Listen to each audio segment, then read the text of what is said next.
Don't go anywhere. Stand by. Stand by. That's right. It's me. It's me. It's the GOC. Welcome back to Guardian of Chaos, the YouTube channel. Here for Chaos Corner. Let me adjust. Sit back and relax. Another episodic YouTube adventure here on Story Time. Drop an elbow on that like button. Say hello to my mods, Austin Nance and the OTS Tribal Queen, and let's jump right into it. Bobby the Brain, wrestling's bad boy, tells it all. Tough decisions. Thanks for being here. During my final years with the World Wrestling Federation, there were investigations about steroid use and molestation of young boys who served as ring attendants. There was no doubt in my mind that wrestlers use steroids. Hulk Hogan admitted it. Other people have. Other people haven't. In my experience, I've never seen a guy shoot himself up. They didn't do it in the dressing room around me because I didn't do it. I never saw it. Besides, this is a cutthroat business, and there would be some guy who would run to the promoter and say, I saw so-and-so with a turkey baster up his ass. What'd we do? What do you do? Vince McMahon was acquitted and cleared of any involvement. Honestly, I simply don't know if steroids were in the WWF locker rooms or not. At least we're not going to say it. I'm just giving you the good, the bad, and the ugly. One man, unique, unedited, unscripted, raw dog for you, the fans.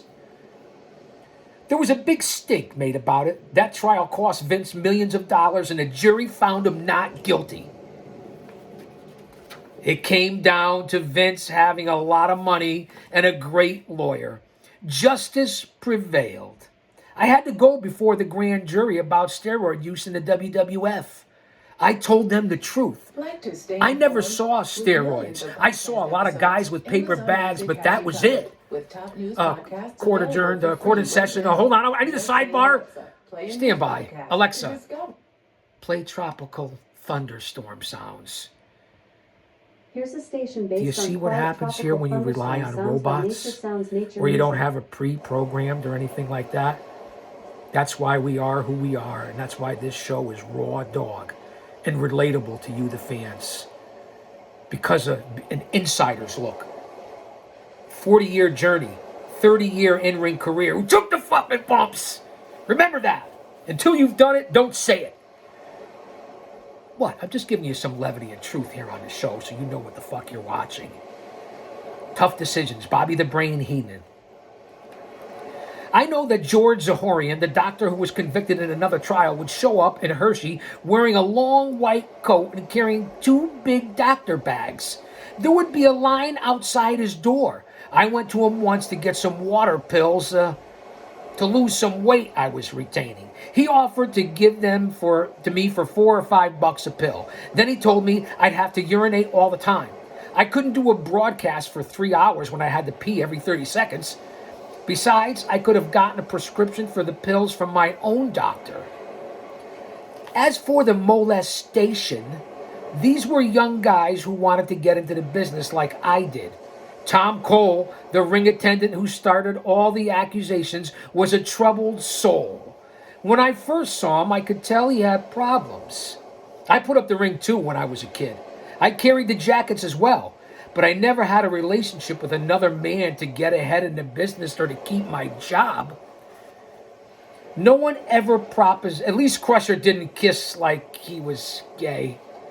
Don't be offended by this. I'm reading from the book. Everybody lighten up. It's my amended right, just like yours. Don't shove and jam your agenda on me, and I won't do the same to you. Don't single out anybody, because once you do that, that's where all the garbage and racism and singling out and singling people out comes from. You guys know that. I don't have to say it. I rumbled with it, but you guys know what I'm talking about. I don't care about your color, your identity, your orientation, where you come from, what you do, what you look like. None of that means anything to me. I go by how you treat me. Hello? McFly? Is anybody home? Let's get back to the story. At least Crusher didn't kiss like he was gay. No one ever propositioned me. I knew Mel Phillips, a WWF ring announcer, was a little odd because of the stories I've heard about a foot fetish. But that's all hearsay. I don't know the personal lives of the rest of the WWF staff and whether they were gay or not. I didn't pay attention to those guys. I don't look at guys. When I get into a dressing room, I try to rib them, hide their shoes, or do something important. No pecker checking. There are single guys who fool around. There are married guys who go back to their rooms alone. There are guys who want to smoke a little. There are guys who would want to drink a little. And there are guys who don't do anything. I was at Video One, Vince's television studio, when Vince would audition announcers. He would always want someone else to do an interview with them. They would send me in with the person who was auditioning to do 2 different kinds of interviews, one with a baby face and one with a heel. The prospective announcer would introduce me and I would walk onto the set. When I'd play the heel, I'd say, "Where do you come from? How'd you get this job? Do you know somebody with power?" Someone would come back with stupid comments. One day, I'm in the studio and I see this person auditioning. He later sued the WWF, claiming that a WWF employee sexually harassed her. I overheard Vince say, "Who the hell is that?" "That's the guy that's auditioning for the announcing job," said one of the production people.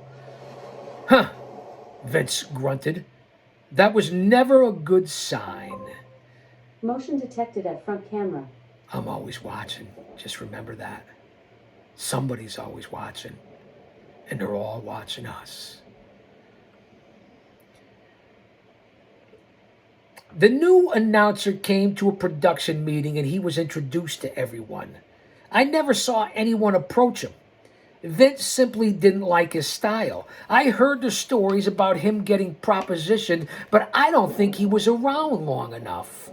Vince didn't even know who the guy was. As Monsoon would say, don't commit his name to memory.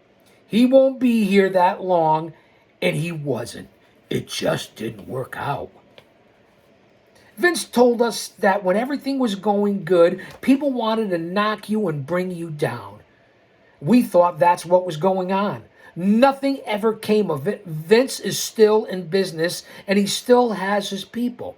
Remember the time frame of this book here on the Time Machine, written by Bobby the Brain Heenan. Let's just take a look back when this book was written and released, because we know what's happened with Vince and all his cronies since then, and TKO and shareholders and selling the company and all these charges, alleged charges. Let's just go back to the Time Machine. This was copyrighted and the book was released in 2002. So if you're just hopping in now, you're watching this on replay, not only drop an elbow on that like button, leave a comment and share this out, subscribe. This book, 2002, just to keep the time frame and experience and what's happened over the last 2 decades, especially the last 5 years. Keep that in mind here. My WWF contract was up in 1993, and Vince McMahon gave me an offer for a new contract. A week later, he told me that he couldn't honor that offer and wanted me to take like a 50% pay cut. I didn't want to do that. I was tired of going to New York, tired of the crowds, and tired of the people. It was just hard to get around. I decided it was my time to go. At the production meeting before my last show, Vince asked me how I wanted to leave. I told him to have Gorilla Monsoon just throw me out. After going through my bags and finding stolen towels maybe, or light bulbs, ashtrays, phone books, everything from a hotel. That's what the Brain would do. Pat Patterson asked me, why don't you have a bra and panties in there too? It figures, Patterson. Well, Pat, I think we travel. You and I pack differently, I told him. You and I pack differently. I'm just saying, man. You take the innuendo for yourself, man. You know the story. And if you don't, research is your friend. Vince agreed to it. So Gorilla came to ringside where I was doing commentary. He threw me and my bag out of the building. I gave my farewell and walked around the back. Gorilla was waiting for me in his car, and we drove to the LaGuardia Holiday Inn. We quietly stood in the elevator, which took us to the floor where our rooms were. I turned to him and said, well, 9 years together. Good luck, partner. I shook his hand. He went his way, and I went mine.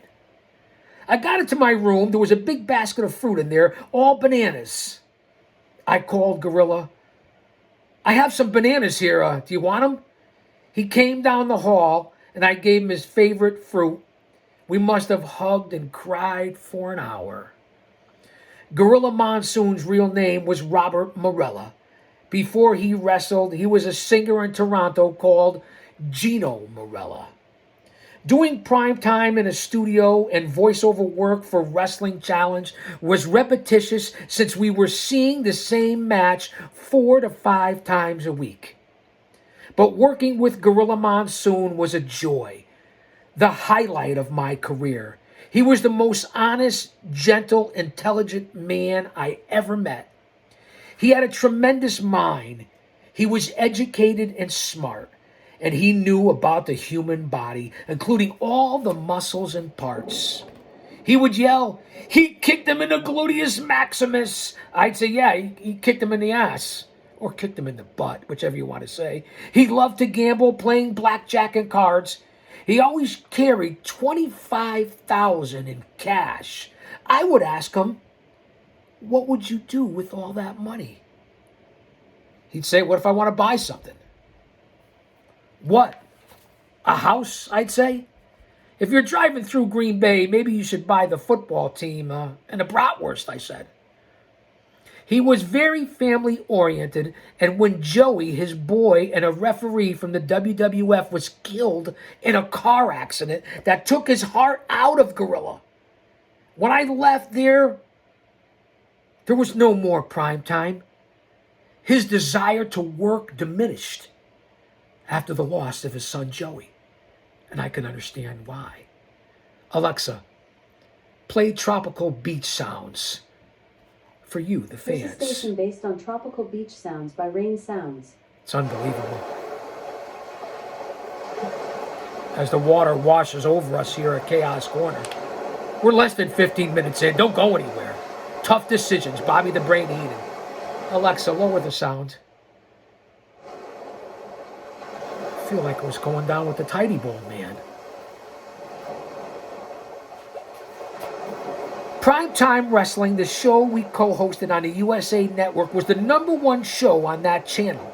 We didn't have the number of homes with cable that they do today, but we were getting 6s and 7s in the Nielsen's. We didn't just do wraparounds of the matches. We sat there for 3 hours and watched them. Gorilla wanted to do it that way. If something happened in a match, we could talk about it. And we never once used the script. And say what you want about that show, but that was one of the best shows ever in the world of pro wrestling, in this industry, in this business. It gave you a little bit of comedy, a little bit of breakdown, a little bit of action, and put you right there ringside with two of the best that could ever do it. It really was an unbelievable show. Just my opinion. Alexa, higher the volume. See, there's a lot going on here today.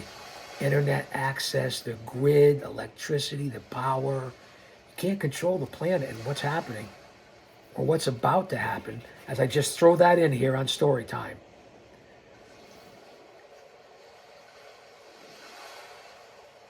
The best prime time we ever did was on Halloween one year. We sat out on the set with Monsoon wearing a big ape suit with his sports coat over it. He was wearing his Rolex and his ring that said Gino on it. We did the whole show with him wearing that mask. Toward the end of the show, we took one of the cameramen who was about the same size as Monsoon and put him in the gorilla suit with the jacket. Monsoon was standing off stage when the cameras started rolling. I was wrapping the show up when Monsoon ran onto the set with luggage saying, sorry, I'm late. Who the hell have I been here with for 2 hours, I cried, and we went off the air. I remember that episode like yesterday. It's on the tube. Go out and search it. I don't think it might be on the network too, on the cock, if you will. No offense.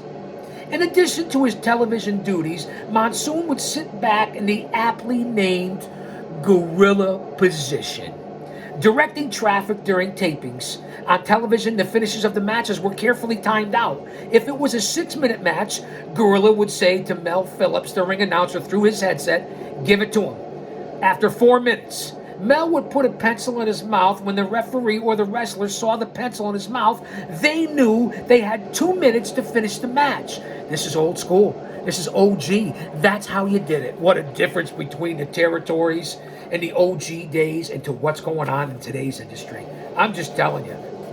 I don't have to like it. I can respect it. I don't always have to agree with it. I understand it. Trust me when I tell you. The appropriate time came and Gorilla said, give it to him. Mel put the pencil in his mouth, but the wrestlers wouldn't go home. Home signifies the dressing room, and going home means that you end the match. Monsoon kept yelling into the headset, give it to him. By this time, Mel had 4 pencils in his mouth, and no one was looking at him. The 6'8", 400-pound ape calmly put his headset down and walked into the arena. Past all the people who don't know the inner workings of the business, he got to the edge of the ring and bellowed loudly enough for everyone to hear, go home. We stayed in touch after I left. I would visit him, pardon the introduction, the interpretation. I would visit him and we would talk on the phone every week. Gorilla is one of my best friends in life. He is dearly missed by me and my family. I love that man.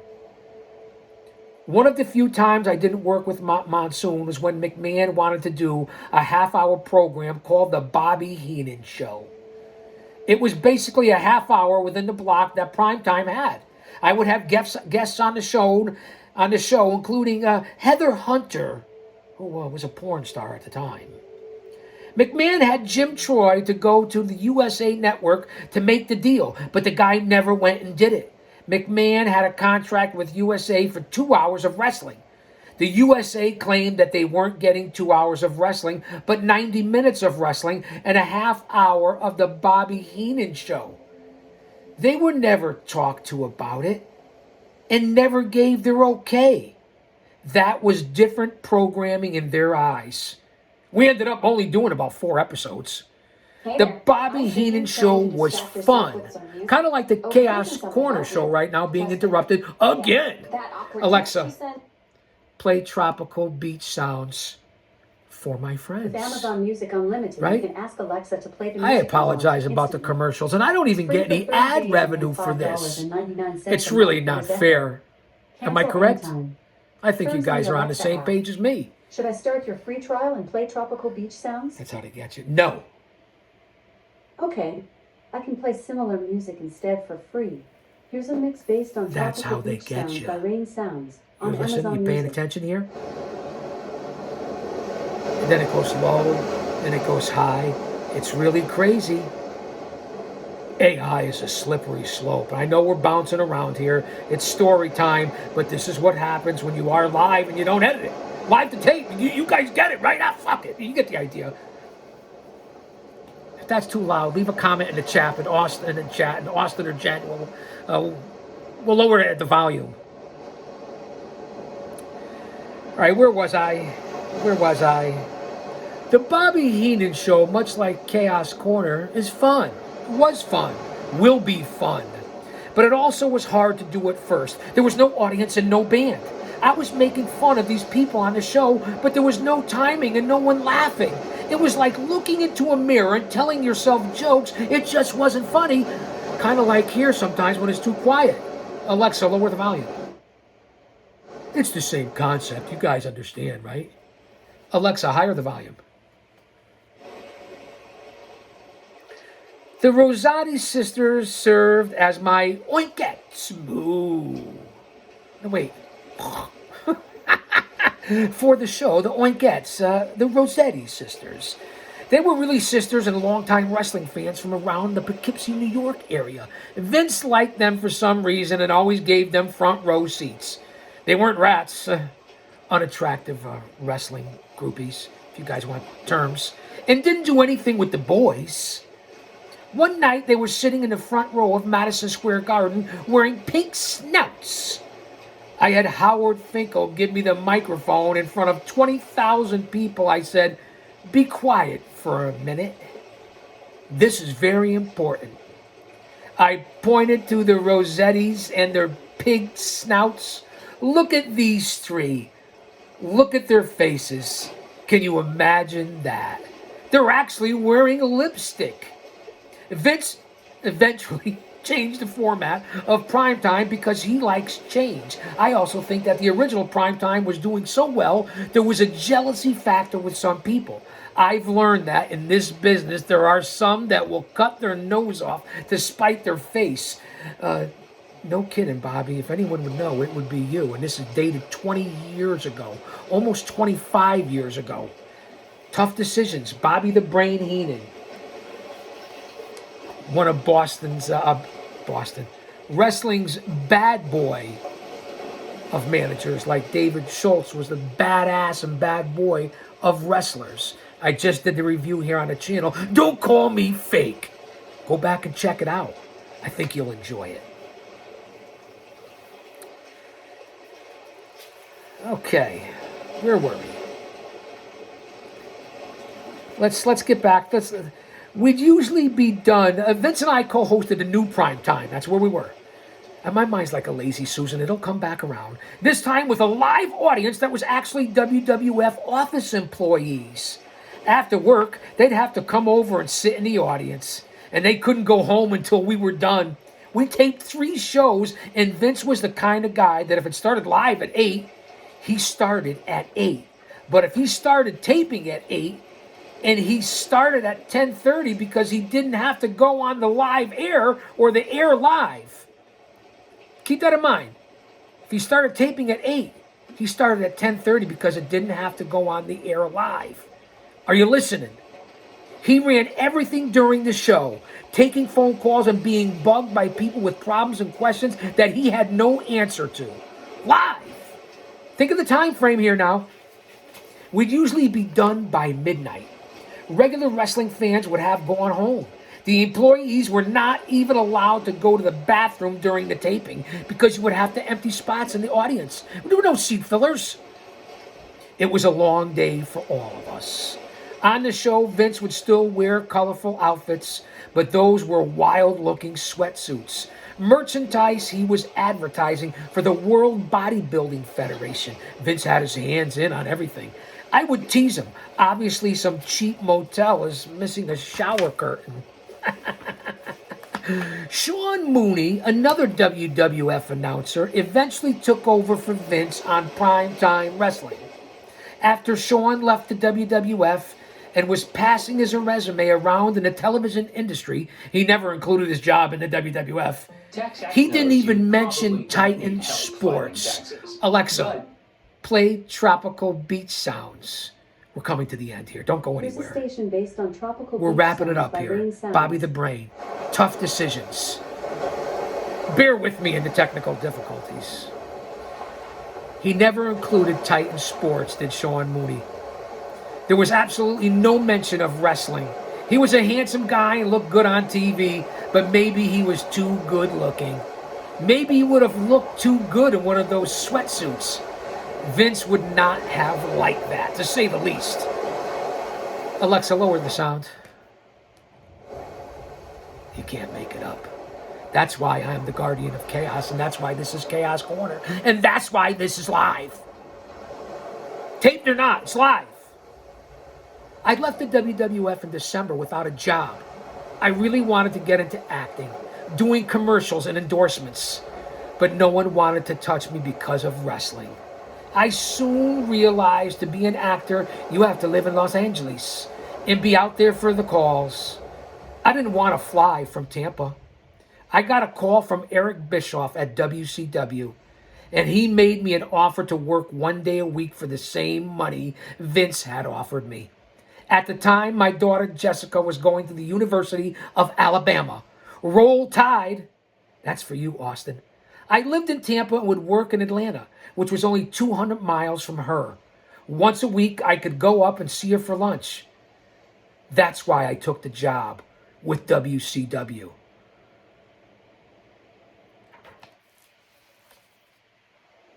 I'll say that to say this, because I tell it like it is. Don't you dare miss it.